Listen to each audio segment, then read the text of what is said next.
All right. So, hi, my name is Chloe, I'm Emma. I'm Paula. I'm Sasha. and this is our media literacy and pop culture project. We're doing it over the show Glee, and how we connect it to the sexual health aspect of our course is we're going to be talking about pregnancy and STD health specifically in the show. Glee, a musical comedy drama show that aired from 2009 to 2017 that followed the lives of American teenagers navigating high school, family, relationships such as romantic or friendships, their own sexuality, and specifically sexual relationships, which is what we will go over in this presentation. How does Glee relate to sexual health? So we did two different examples. For example, season 5, episode 16, Tested. Friends Artie, Blaine, and Kirk all go to get tested after Sam decides to go out with a girl that he likes. After getting tested, Artie discovers he contracted chlamydia and had been sleeping with multiple girls. Season 1 in episode 4, called Preggers, Finn discovers that Quinn is pregnant from their time in the hot tub together. The storyline follows Finn's struggles to accept fatherhood. And so the producer, Ryan Murphy, he majored in journalism at Indiana Bloomington University. And following that, he interned at the Washington Post for fashion. And he worked on different projects throughout the time before Glee, such as Popular and Nip Tuck. And he was an Emmy Award winner and nominee in 2010 for the actual show. And now what we want to question is whether he's a credible source when it comes to education or sexual health. And the answer is no. All of his credentials don't have anything to do with sexual health, and he has no medically accurate information that is broadcasted in the show. So, Glee and sexual health. While Glee is not a good source for medically accurate information, it does tackle different social perspectives and difficult situations regarding sexual health. It goes over STD and STI testing, as well as the topic of unplanned pregnancy, specifically with teenagers. Places where you can get medically accurate information on sexual health. For STD and STI, you can go to the CDC. They have a lot of good information about sexual health, STD and STI, and where you can get tested. And for pregnancy, you can also go to the CDC as a lot of good information covering pregnancy health, childbirth, and other topics. Glee specifically in the tested episode, it normalizes getting tested and reaching out to others about one's sexual health, which is really important when talking to your partners and talking about committed relationships.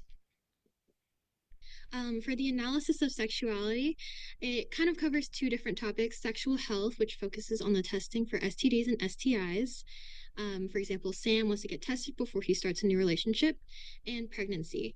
That is just the steps that is needed to be taken for the sexual health of pregnant women. And it also covers sexual well being. It establishes good communication with partners, such as Artie letting both of his partners know that he had chlamydia and what they need to do to protect themselves. Okay, so a piece of mis or disinformation in Glee is whenever Quinn was actually telling Finn that she was pregnant, and Finn was really confused because they hadn't even had sex.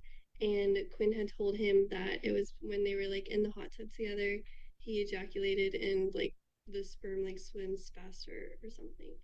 And that's actually not true because um, with the heat of the hot tub as well as like the chemicals of chlorine, the sperm would actually immediately die. And later in the show, it's addressed in episode 13 sectionals whenever Finn actually finds out that Puck is the father and not Finn. And so he's like addressing Quinn and saying, so all that stuff in the hot tub you just made up. And Puck said, well, you were stupid enough to buy it. So that proves that that information was not true. And then you can also do research and just making sure everything is credible author, credible website, there's no bias, no financial incentives, and it's like recent because information updates a lot. And the specific website, everything you need to know about pool or hot tub sex clarifies that you can't get pregnant from someone ejaculating into the hot tub. The ejaculation has to occur inside a vagina for pregnancy to be a risk. So Okay, so some negative health behaviors that we notice in this media is having sex without proper protection, or just the whole idea of it, Quinn claiming she could have become pregnant in a hot tub. This behavior can be influenced by misinformation in the media, such as the false belief that pregnancy can occur in unrealistic situations like this. Like Emma was saying, it from research we've seen that it has to be P and V sex. Another thing would be risky behavior and its consequences, which we see in already not using condoms and not getting tested after each relationship that he had, and then therefore unknowingly spreading an STI.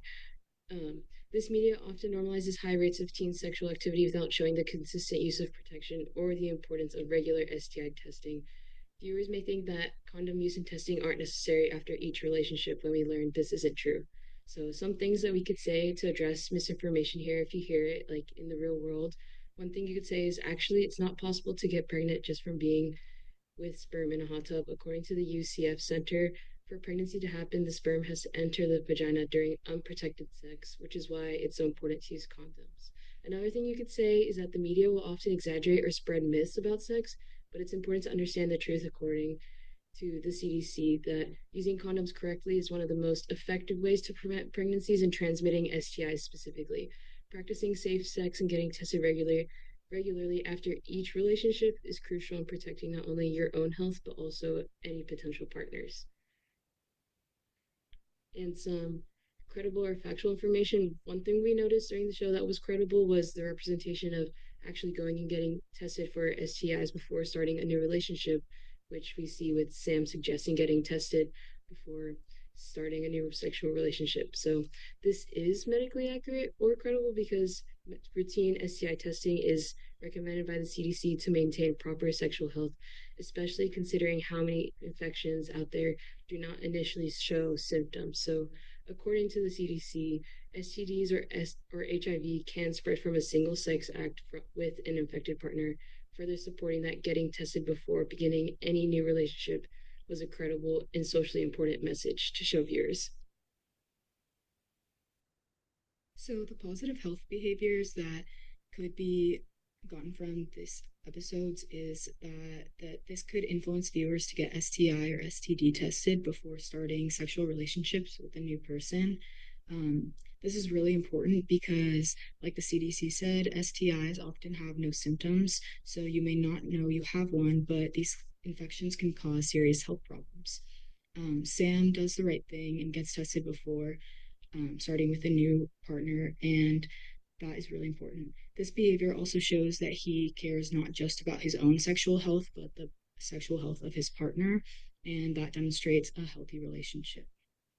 Some questions that you could think about regarding this are: do you think that seeing the characters demonstrate good sexual health practices like getting STI or STD tested influences viewers to see testing as a normal part of relationships? You can pause the video and think about it. And then, what challenges or obstacles or stigmas could prevent someone from getting tested, even if they understand the importance of it? You can think about that one too. Mm-hmm. Last slide is just. And that last slide is just our APA citations. If you just want to look through it, a lot of the CDC info is also on here. And that is it. Thank you for watching.